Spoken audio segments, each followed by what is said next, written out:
Mwebale nnyo baganda bange okubanga mukyekuumidde wano ku The Buzz UG. Yes, kyemukola kyamaanyi. Wabula boba tonaba ku subscribinga nkusaba subscribinga osobole okunyiga ne kukadde. Awo ojja kuba osobola kumanya buli kimu ekigenda mu maaso mu ggwanga Uganda n'ensi yonna okutwaliza wamu. Buli kimu ekyekuusa ku entertainment, current events, sports ne fashion wanoka ku The Buzz UG. Ffe twasalawo tukuweereze, tukuwa latest information. Bali abasigadde amawulire bagajja ku ffe sosi y'amawulire eri wano ku The Buzz UG.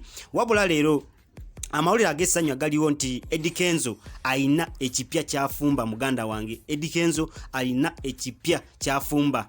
Eddy Kenzo ono mukimanyi bulungi nti y'omu ku bayimbi baffe ab'amaanyi, abayimbi abapromotinze industry yaffe eya music wano mu Uganda, kuba Aleese awards nyingi eziri international eziri local zonna azireese.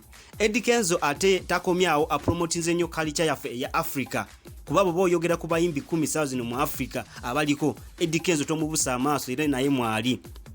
Eddy Kenzo ne wano juzi list ya fulumye ey'abantu 10 abali influential mu Africa, era Eddy Kenzo naye mu list yabaddemu, ne Bobby Wine yabaddemu, era n'omulala yabaddemu wano mu East Africa ye Diamond Platinums okuva wali e Tanzania. Nga bwe mukimanyi nti Diamond Platinums naye akoze kinene nnyo okumanya nti industry ya Tanzania naye egenda mu maaso. Kyekyo muganda wange Diamond gundi Eddy Kenzo bayimbi bangi basupportinze wano mu entertainment yaffe, supportinga nnyo talent, abayimbi, badansa. Mukimanyi bulungi abantu nga Big Eye, Gravity Omutuju, ba Tip Swizi n'abalala bangi, ba Wembulemo, ba Eddie Wizi, bonna ne ba Ghetto Kids bebamu ku bantu Eddy Kenzo basupportinze n'abateekako mukono ate ne basobola okubanga bagenda mu maaso mu entertainment industry. Kiba kirungi nnyo. Chovola ba Eddy Kenzo tumwagala nnyo neggwanga lyaffe Uganda. Eddy Kenzo akoze kinene okulipromotinga.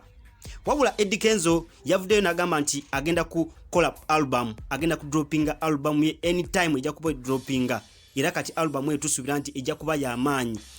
Ate twamubuzizaako n'agamba nti album eno ainako ba surprise artists bangi bagenda okola nabo ku album eno. Nga bwe mukimanyi nti mu biseera bya quarantine yali wali eri Ivory Coast, era tusubira nti abayimbi abamu abagenda okubeera ku album ya Eddy Kenzo bajja kuva side zeeyo. Era kati Eddy Kenzo saazino okuvayo n'agamba nti agenda ku droppinga album, kintu kirungi nnyo kuba Eddy Kenzo musically buli kimu abadde akikoze, atuwadde musical wakabi. Nga bwe nkugambye nti Aleese awards eziri international neziri local, buli kimu abadde akikoze. Era kisaana Eddy Kenzo kuva naye nga yeegattako abayimbi betulinawo omuli Irene Ntale abalina album, Shiba Karungi, Irene Namubiru, Slick Stewart and Roger n'abalala bangi abasobodde okuteekawo album. Mukimanyi bulungi nti wano mu ggwanga lyaffe Uganda oba mu Africa kizibu nnyo omuyimbi okuteekawo album, kuba album eno yeetaaga time, oba olina okuteeka mu time ne sente nyingi. Era kati bw'oba oli upcoming nga wakatandika kiba kizibu nnyo okutandikira ku album, kuba album ebeerako ennyimba ezisuka mu 12. Yeyo album gye bayita album ebeerako ennyimba nga zisuka mu 12.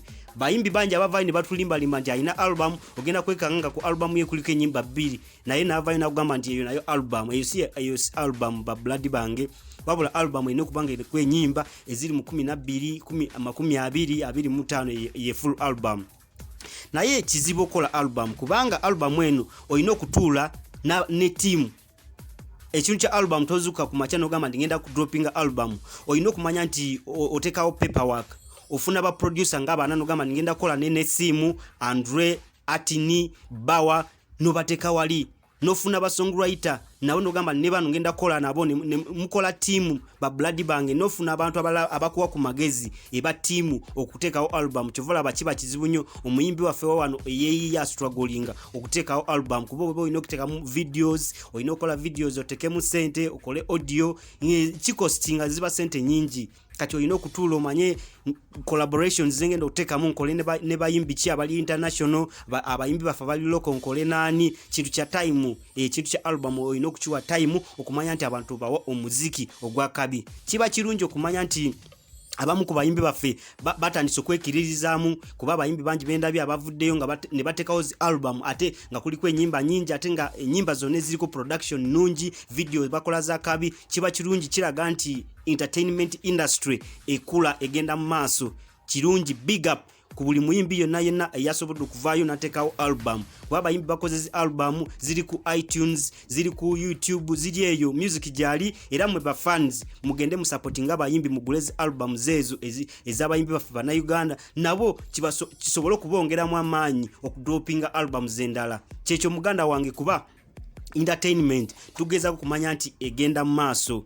Supporting abayimbi baffe abageza kukola album n'abalala batana bakola album, nabo mulina okwesettinga manye nti sawa zino music we tulina okukola, tulina okumanya tukola album. Awo oba osobola ku marketinga bulungi music wo. Mujjukira bulungi emabega kwawo mu biseera by'emabega abayimbi nga Dr. Jose Chameleone, era sendeza bwe zisinga bakolanga music wabo bakolanga album, era Chameleone oyo yakolako album yali yamanyi 2526 yali ya tabu.